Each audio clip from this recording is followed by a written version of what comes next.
আসসালামু আলাইকুম আরহামতুল্লাহি বারাকাতুহু। আশা করি সবাই খুব ভালো আছেন। যে যেখান থেকে ভিডিওটা দেখছেন আল্লাহর রহমতে সুস্থ আছেন। ক্যালেন্ডারটা বদলে গেল ২০২৪ থেকে ২০২৫ হয়ে গেল। তো এটা হচ্ছে Toronto, Canada, Niagara Falls area. তো আমরা ডিসেম্বর 31 হচ্ছে আমার মামাতো বোনের বাসায় এসেছে। তো এখানে একটু ছোট কাজিন গেট টুগেদার ছিল, সেখানে আসলাম। বাচ্চারা আসলে একটু টরন্টো আসতে চাচ্ছিল। আসার পরে আবার ওরা থাকবে না। আমার বড় ছেলে থাকবে না, চলে যাবে, ওর একটা কাজ আছে। যাই হোক, এত কষ্ট করে এসে আবার চলে যাওয়াটা আমার কাছে ভালো লাগেনি। আমার ফুফাতো বোনের মেয়ের বাসায় যেতে বলেছিল রাতের বেলা, জানুয়ারি 1 ইনভাইট করেছিল। আমার যাওয়ার খুবই ইচ্ছা ছিল, কিন্তু আমার ছেলেও থাকবে না, ছেলেদের বাবাও থাকবে না। সো আবার ব্যাক করতে হচ্ছে, কিছু করার নাই। আমার মেয়ে অবশ্য ঘুরতে পছন্দ করে, সে চাচ্ছিল থাকবে, একটু বেড়াবে, ডাউনটাউনে ঘোরাফেরা করবে, কিন্তু কোনো পরিকল্পনাই স্থায়ী হয় না। যাই হোক, নায়াগ্রা ফলসের পাশে আমি একটু ওদের নেওয়ার একটু ছবি তুললাম। ফলসটা আসলে আমার কাছে, আমি যখন সামারে এসেছিলাম তখন জায়গাটা খুব সুন্দর লাগছিল। এখন আর ওয়েদারটা যেহেতু ভালো না, আর ফুল নাই, গাছের মধ্যে পাতা নাই, সেই জন্য এরকম লাগে আর কি। তো বাংলাদেশে দেখলাম যে মানুষ সাংঘাতিক উপায়ে নিউ ইয়ার সেলিব্রেশন করে, আতশবাজি, ফানুস।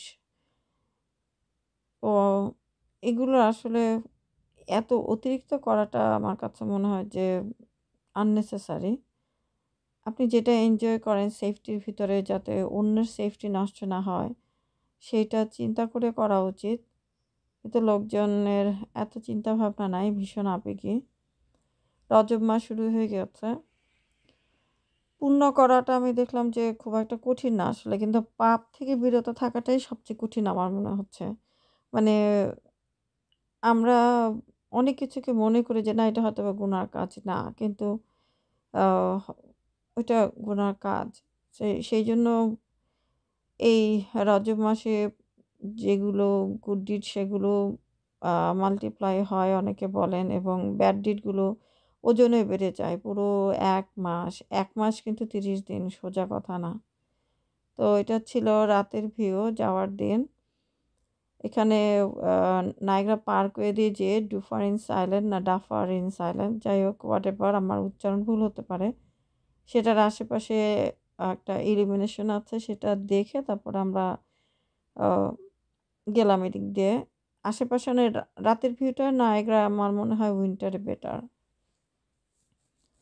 সুন্দর লাগছে, সব দিকে একটু সাজিয়েছে। তো এটা জানুয়ারি 5 তারিখ পর্যন্ত থাকে। তো যা আমাদের একটা, মানে রোজার মধ্যে কিন্তু একটা দিন আছে, সেটা হচ্ছে লাইলাতুল কাদের নাইট। সেই লাইলাতুল কাদের নাইটে হচ্ছে আমাদের ভাগ্য লেখা হয় আর কি।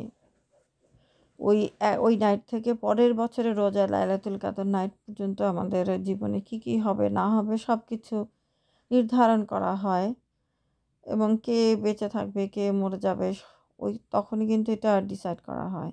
তো অনেকে মনে করে যে শবে বরাতে রিজিক নির্ধারণ করা হয়, কিন্তু আসলে সেটা ঠিক না। এটা হচ্ছে সব কিছু নির্ধারণ করা হয় শবে কদরে। আপনি যদি বলেন রিজিক নির্ধারণ করা হয়, দেন সেটা শবে কদর। কিন্তু কারণ যে মরে যায় তার তো রিজিক থাকে না। তো সেই হিসাবে, সেইভাবে যদি আমরা চিন্তা করি।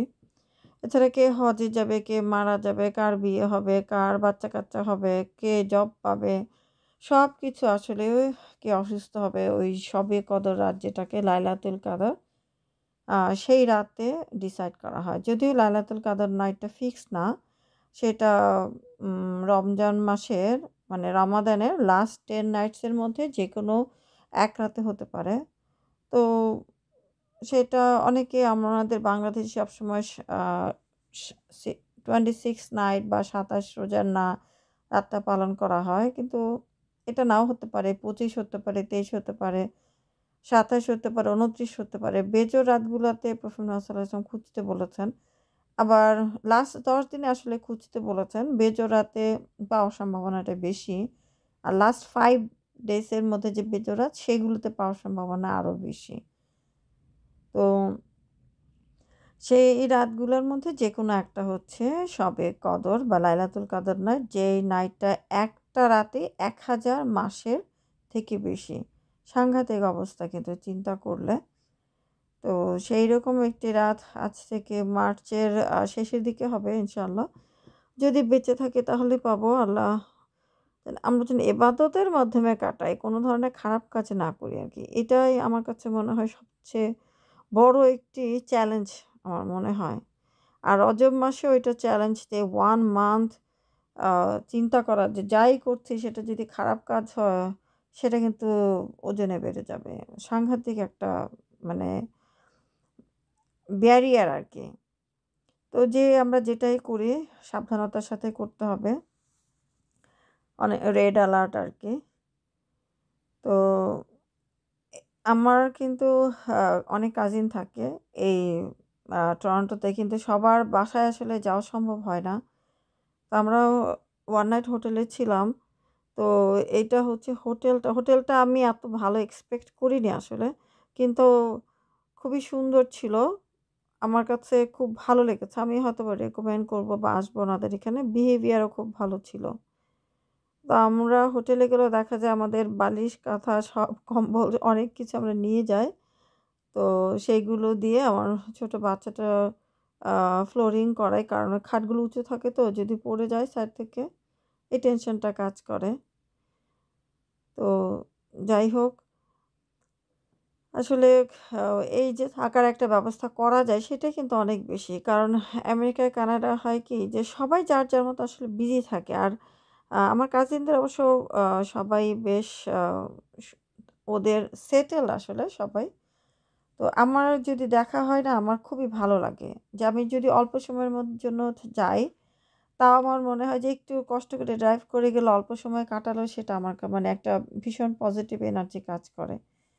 এবং আমরা প্রায় ৩১ তারিখে রাত ১টা পর্যন্ত গল্প করার পর আমার মনে হচ্ছে আমি সারারাত থাকতে পারলে ভালো হতো। কিন্তু আমার ছোট বাচ্চাটা তার ঘুম পেয়ে গিয়েছিল। সে ঘুমাতে যাবে। তো আবার যে কবে দেখা হবে জানি না। তো আবার যেন শীঘ্রই দেখা হয় ইনশাআল্লাহ। সবাই ভালো থাকুক। সবার জন্য শুভকামনা এবং আমার জন্য দোয়া করবেন যেন আ ২০২৫ আমার জন্য একটু ভালো বছর হয়। সবাইকে নিয়ে ভালো থাকি, সুস্থ থাকি। সুস্থ থাকাটা অনেক ইম্পোর্টেন্ট একটা ব্যাপার। প্রায়ই শুনি লোকজন মারা যাচ্ছে। মানে যারা আমার বয়সী তাদের মধ্যে অনেকে মারা যাচ্ছে। এবং এমন না যে তারা খুব অসুস্থ ছিল, সাডেনলি মারা যাচ্ছে, সাডেনলি কোনো অসুখ হয়ে গেল। তো এটা রেস্ট এরিয়াতে আমরা থেমেছি। আসার পথে আবার বাফেলো থেমে একটু খাওয়া-দাওয়া করেছি। একটু গ্রোসারি করার ইচ্ছা ছিল। ঐরকম আ জায়গা ছিল না, গাড়িতে খুব একটা স্পেস ছিল না, করতে পারিনি। তো আসতে, আসতে অনেক স্নো স্টর্ম হচ্ছিল আমাদের ইউএসএ তে ঢুকে বাসার কাছে এসে। সবাই ভালো থাকুন, সুস্থ থাকুন। ভিডিও দেখার জন্য ধন্যবাদ।